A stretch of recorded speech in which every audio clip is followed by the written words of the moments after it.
Landlocked but far removed from the rest of the world is a city longing to be discovered.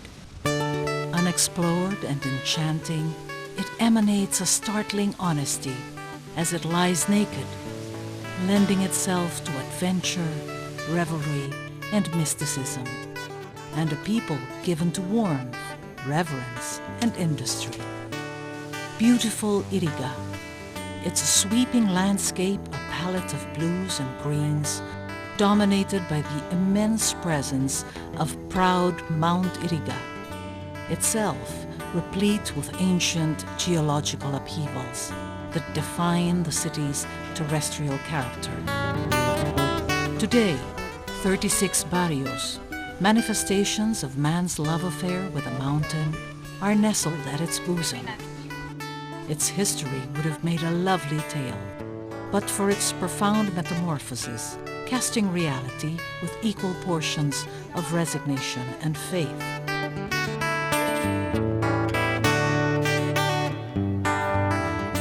When the low, marshy terrain in the town of Bua lay threatened from the great floods of the 16th century, settlers led by Spanish friars searched for higher ground, where they could raise their crops and build a new community. They found Sumagang, the mountain of the rising sun, where vast tracts of fertile soil lay at its foothills. With renewed hope, these pioneers rushed back to Bua and announced, "Iraga sa Sumagang, there is land in Sumagang." Iraga is a contraction of the Bicol words igua, meaning there is, and raga, meaning land. At the start of the 17th century, Mount Iriga was said to have had a closed conical symmetry.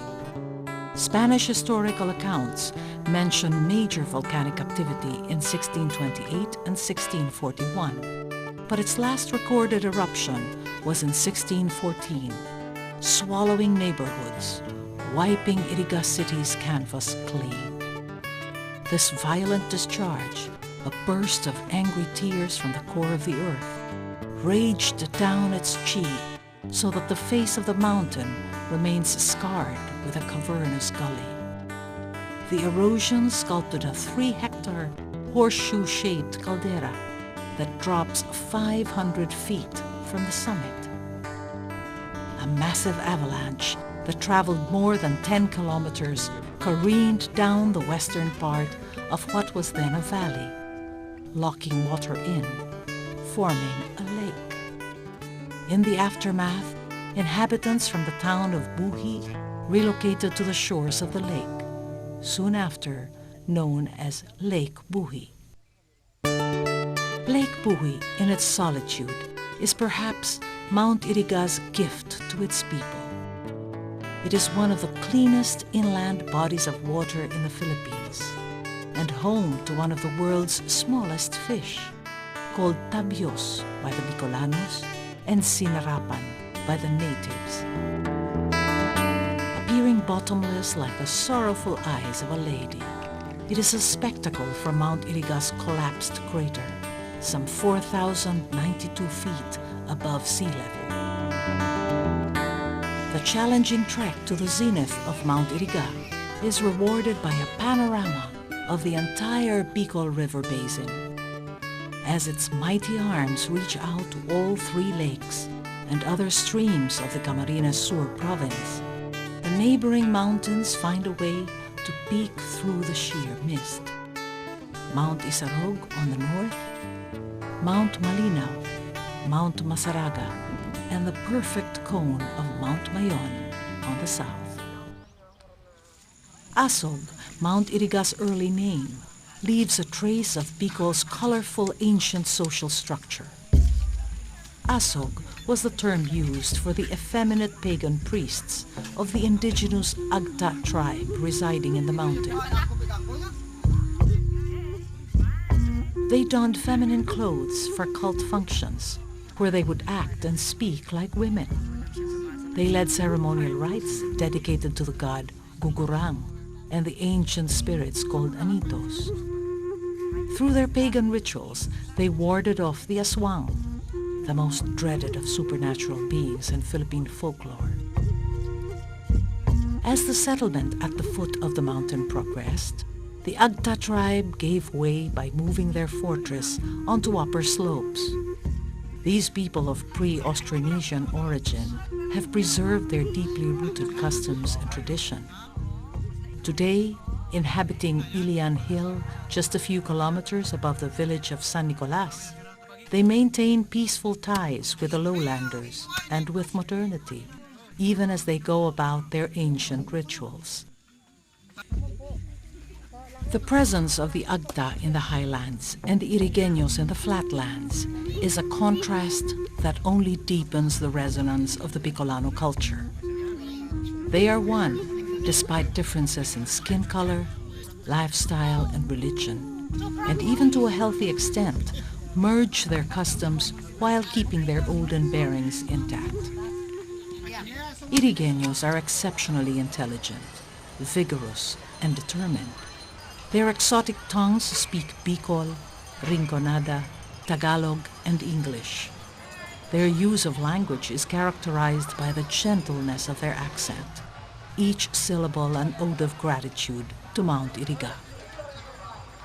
A stroll through the city takes one to Rizal Park, which has witnessed endless games of chess among older men, love stories written and rewritten under the shade of acacia trees, and picnics by the pond, short moments in the afternoon that give meaning to the day. Children discover the realities of life as they play in the Tinagba Park, painted in colors as bright as the excited glow of their innocent souls. The simple thrills of play inculcate Iriga's ideology in the sons and daughters of this city.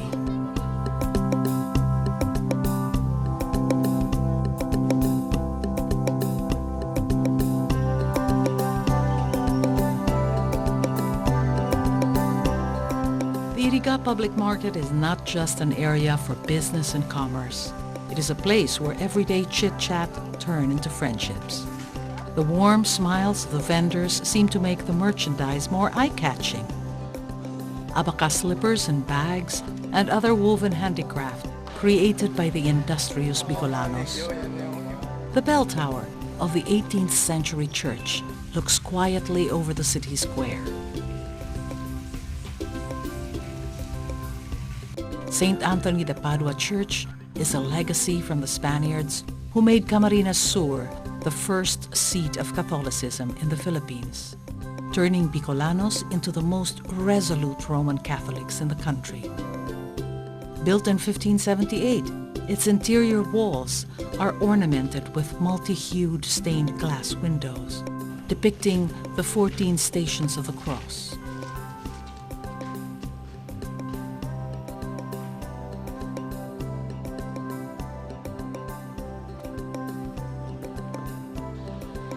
The altar is characterized by a dome ceiling, inspired by early Byzantine architecture. Although less elaborate, it hints at the city's early European influences.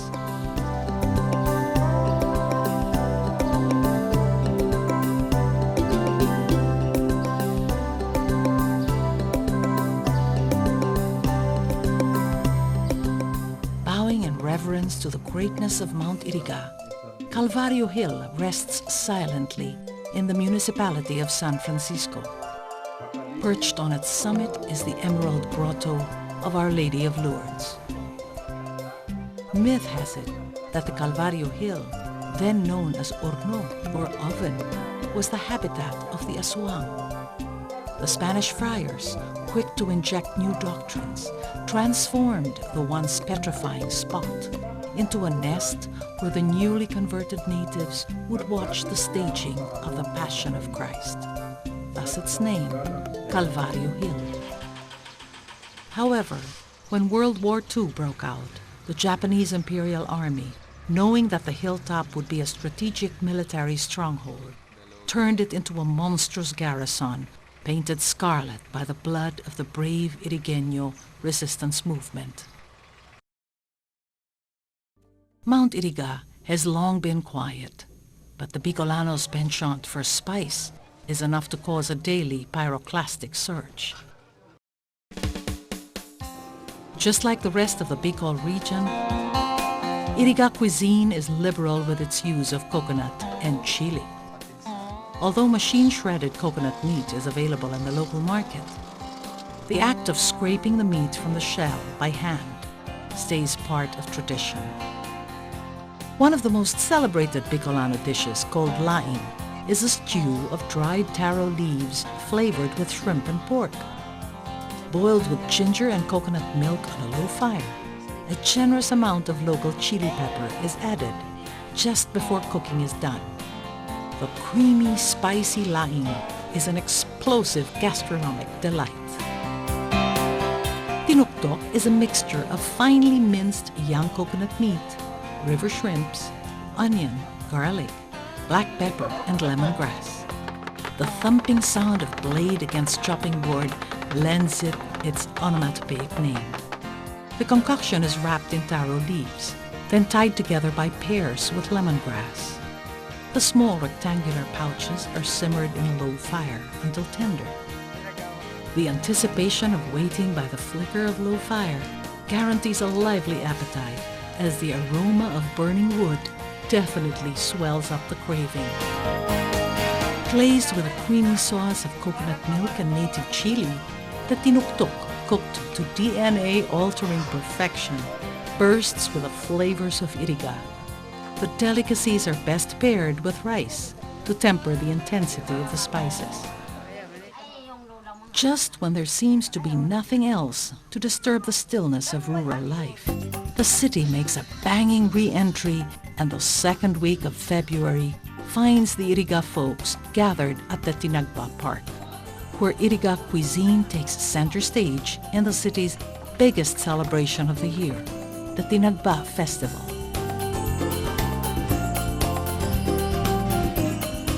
The men flex their muscles as they chop wood for the fire. Sweating under the sweltering heat of the sun, the crowds cheer as they sing and dance to local tunes.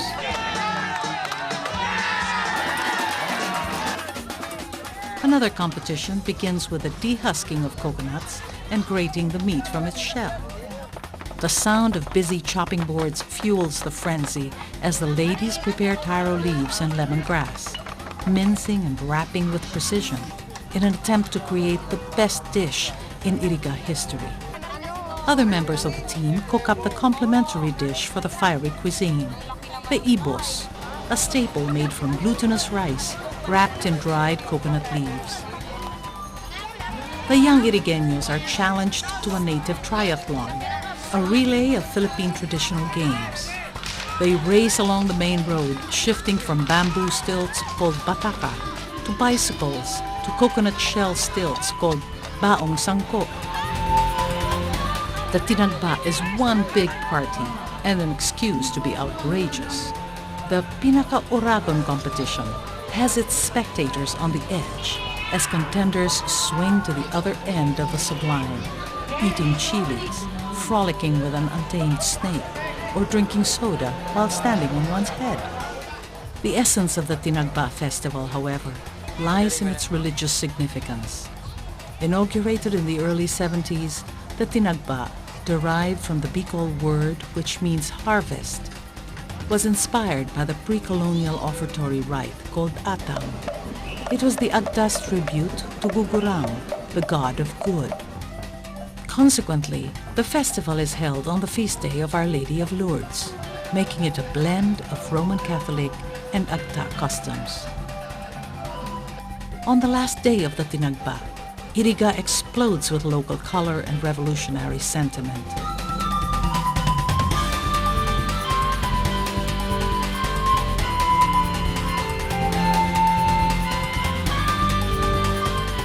Bull carts, bedecked with the first fruits of Iriga's fertile earth, advance through the city streets. Agda natives descend from the mountain to join the street dancers in elaborate costumes. a Mardi Gras that penetrates every nook and cranny of this fascinating city. The colors of Bicol are further revealed as the most significant part of the Tinagba takes place. Fruits and vegetables are offered to the deity of the Emerald Grotto before being given away to the city's poor. It happens here, a realm where the human meets the divine. The Emerald Grotto, built by the faithful, and Mount Iriga, sculpted by the heavens.